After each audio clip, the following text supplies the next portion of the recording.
Yo, ladies and gentlemen, welcome back to the channel. Now, today finally we got some development news for Chrono Odyssey from Kakao Games and Chrono Studios. They've given us a developer's notes.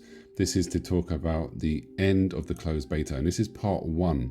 So good news is we're going to be getting a second part. So of course, the minute we get the second part, I will make another video covering that here on the channel. So don't forget to like the video and subscribe if you want to be up to date with Chrono Odyssey news. So let's just go through this. I'm not going to read every single line because I did skim through this earlier and there's a lot of technical wording. So to be frank, there's some stuff that I have no idea what it means. But yeah, let's jump into it. So hello, this is the Chrono Odyssey development team. We want to thank everyone who joined the recent closed beta. Your support, curiosity, and genuine feedback have meant a lot to us. It's been a privilege to watch players explore what we've built so far, and your input allows us to take an honest look at where the game stands and shape our next steps. We were excited to see that many of you enjoyed the core experience of Chrono Odyssey. However, there are also areas that fell short. We heard consistent feedback on animations, motions, combat responsiveness, performance, optimization, graphics, etc. All forms of critique, whether big or small, are critical to the development process, and our top priority is to address these shortcomings accordingly. To that end, we're carefully reviewing all of the feedback that you've shared. Some of it will be addressed here in part one, while the rest is being thoroughly reviewed and will be covered in details in part two. So animation / motion and combat experience, performance / optimization, lighting and other graphic enhancements. Here's a look at some of the key areas we're working to improve. So number one, they're talking about the animations and combat responsiveness. So number one is the hit feedback inconsistency. This was a major issue during the closed beta test. Some actions felt sluggish or disconnected, with attacks, dodges, and blocks occasionally failing to register as expected.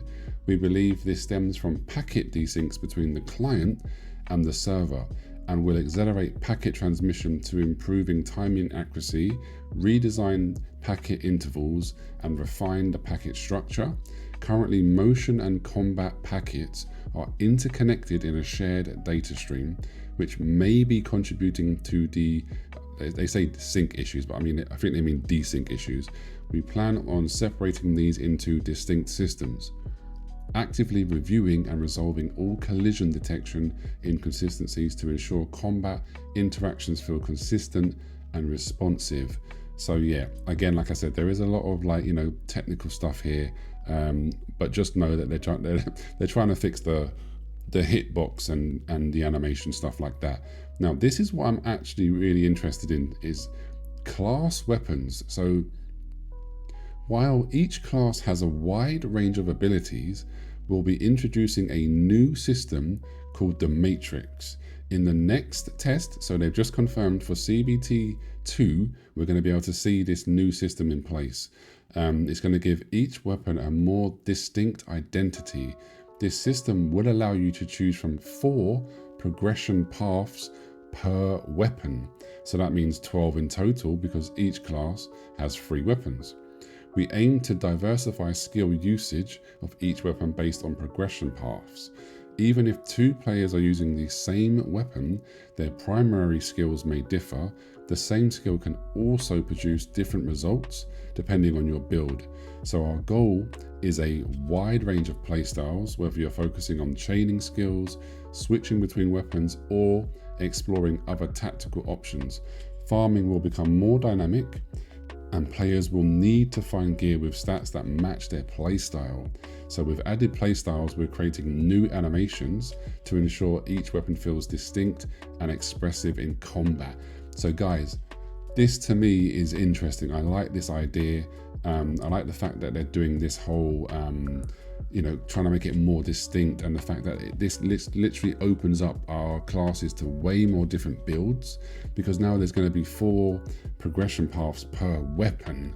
So yeah, that is huge, guys. I'm definitely intrigued. Obviously, we don't know for sure how diverse this is going to be, but they do say, as I said, in the second test, we should be able to see this, and obviously also test this. Now, the other stuff they're talking about is basically camera, the controls. Then they do touch upon performance and optimization. This is another thing that I'm not going to read all this because this is a lot of stuff, technical stuff that I have no idea. I would include this link in the description box below, so you can feel free to read this. If you know more about the technical side than I do, then obviously feel free to read all of that. But where is it? I wanted to talk to you about, they're basically going to finally add DLSS. So this update also enhances image clarity and frame stability compared to the traditional TAAA, which is temporal anti-aliasing. We're going to be adding support for DLSS for NVIDIA and FSR for AMD to enhance both performance and visual quality. There's going to be upscaling options on compatible graphics cards to ensure players get the most out of their hardware. Now, they did touch upon lighting as well. So we're working to reduce unnecessary lighting calculations by removing unused lights and limiting the excessive use of stationary and movable lights. We're also transitioning to a cluster-based light management system to reduce rendering costs, light overlap, and shading complexity, resulting in more efficient rendering. To improve the overall quality of the lighting, we're standardizing exposure values and redefining the priority and range of key lights to improve contrast fidelity and maintain consistent exposure across the scene. Now, again, like I said, I have no idea what that means, but the main TLDR is they're improving graphics, they're improving the lighting, they're improving, combat and animations. This is all good, guys. And also they've added a new system for the weapons, for the weapon progression. So overall, I think this is really, really good information. And then just to end it off, they're saying, please note that this update includes a number of technical terms.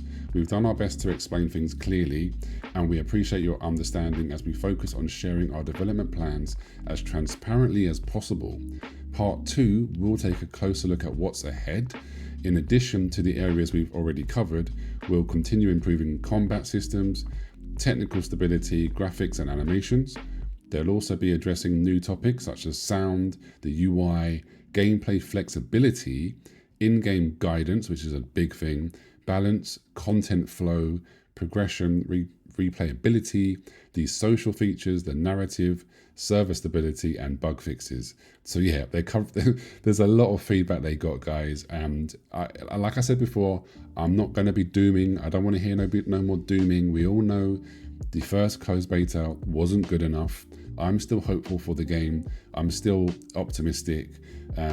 So let's move on from all of the doom and gloom. You can see, they're trying their best. They're giving us transparency here. So fingers crossed for the closed beta 2. They have said that they don't plan on rushing ahead without first getting things right, which is a must. They really need to do that. We want the next version of Chrono Odyssey to reflect all of the hard work and honest feedback that has gone into the process. Our focus remains on quality and delivering a more polished, complete experience.